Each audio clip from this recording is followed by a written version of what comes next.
असम के चुनावी रण में इस वक्त सबसे ज्यादा अगर चर्चा किसी की है तो वह है मुख्यमंत्री हेमंत सोरेन और उनकी स्टार प्रचारक पत्नी कल्पना सोरेन की। आज असम को बनाया कौन? आज इस असम को हरियाली दिया कौन? आज आपके पूर्वजों ने असम में खेत बनाया, चाय बागान बनाया, असम की अर्थव्यवस्था को मजबूत किया और आज यहाँ के आदिवासियों को क्या मान सम्मान मिला? कहाँ खड़े हैं यहाँ के आदिवासी? मैं पूछना चाहता हूँ, आपके खून पसीने से सींचा ये राज्य में क्या आपको चाय बागान में सम्मानजनक मजदूरी मिलता? क्या आपका घर पक्का बन गया? क्या घरों में साफ पानी आता है? जब ये बात सच है तो अब हिसाब लेने का समय आ गया।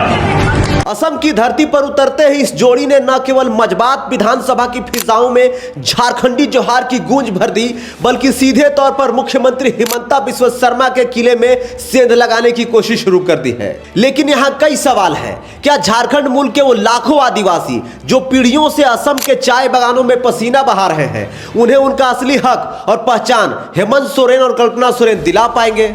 सवाल यह भी है कि क्या चाय बागान की वो महिला मजदूर जो आज भी बुनियादी सुविधाओं के लिए संघर्ष कर रही हैं, वे हेमंत सोरेन के वादों पर भरोसा करेंगी? और सबसे बड़ा राजनीतिक सवाल, असम की 18 सीटों पर चुनाव लड़ रही है झारखंड मुक्ति मोर्चा, क्या इस बार किंग मेकर की भूमिका में नजर आएगी?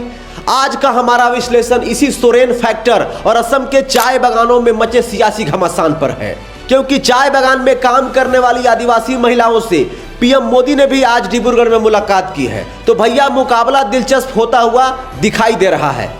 असम के चुनावी दंगल में सोरेन परिवार का उतरना महज एक प्रचार नहीं है, बल्कि एक बड़ा राजनीतिक संदेश है। मुख्यमंत्री हेमंत सोरेन ने जहां प्रशासन की कार्यप्रणाली पर सवाल उठाकर हिमंता सरकार को घेरा है, वहीं कल्पना सोरेन ने सीधे उन आदिवासी परिवारों के दिल में जगह बनाने की कोशिश की है जो दशकों से अपनी पहचान की लड़ाई लड़ रही हैं। हेमंत सोरेन ने खुद को शिबू सोरेन का सिपाही बताते हुए साफ कर दिया है कि यह लड़ाई सिर्फ सत्ता की नहीं बल्कि सम्मान की है।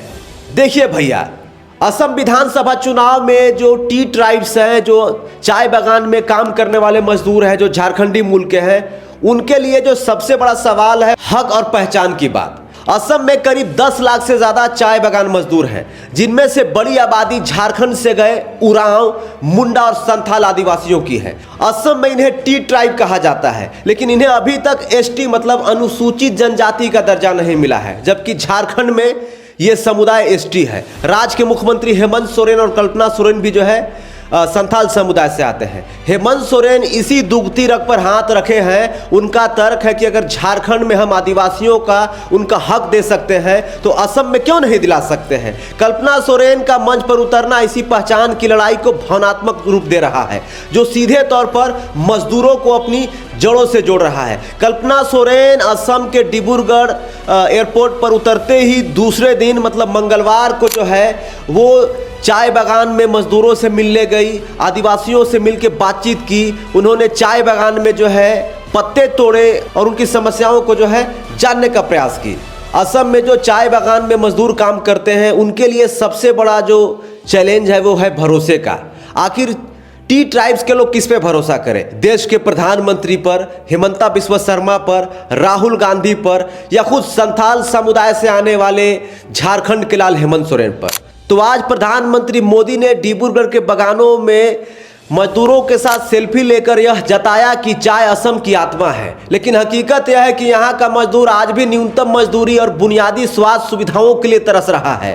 लेकिन बीजेपी के पास इसका तोड़ भी है। बीजेपी के पास डबल इंजन सरकार का ट्रैक रिकॉर्ड है, लेकिन हेमंत सोरेन के पास पेंशन और स्थानीयता का झारखंड मॉडल है। आदिवासी मतदाता अब सिर्फ तस्वीरों से नहीं बल्कि ठोस वादों से प्रभावित हो रहा है। हेमंत सोरेन का शिबू सोरेन का सिपाही होना उन्हें उन मजदूरों के करीब लाता है जो संघर्ष की भाषा समझते हैं, क्योंकि जो टी ट्राइब्स के लोग वहां पर काम कर रहे हैं वो झारखंड मूल के ही रहने वाले हैं। तो तो इसलिए जो है शिबू सोरेन का फैक्टर वहां भी चल सकता है। तो अब बात सबसे बड़े सवाल की, जेएमएम की 18 सीटों पर कितनी संभावना है, कितनी सीटें 18 में से जीत सकती है झारखंड मुक्ति मोर्चा। असम की करीब 35 से 40 विधानसभा सीटों पर चाय बागान में काम करने वाले मजदूरों का सीधा प्रभाव है।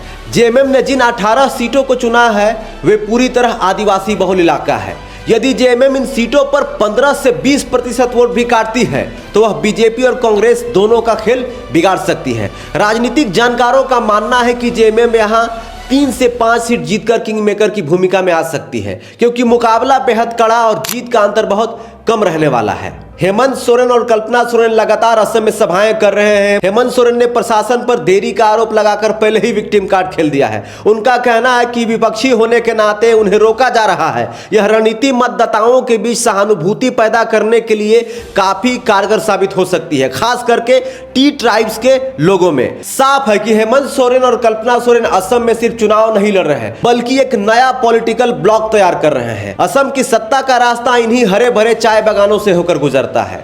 4 मई को जब नतीजे आएंगे तभी पता चलेगा कि चाय के प्याले में उठा यह सियासी तूफान हेमंत सोरेन की तकदीर बदलता है या फिर सत्ता की पुरानी लकीर ही बरकरार रहती है। इस पूरे विषय पर आपका क्या कहना है, आप हमें कमेंट करके बताइए कि झारखंड मुक्ति मोर्चा जो कि असम विधानसभा चुनाव में जो है अपना किस्मत आजमा रही है, 18 विधानसभा सीटों पर जो है चुनाव लड़ रही है, कितनी सीटें जीत सकती है। इस वीडियो को देखने के लिए धन्यवाद। जोहार, नमस्कार।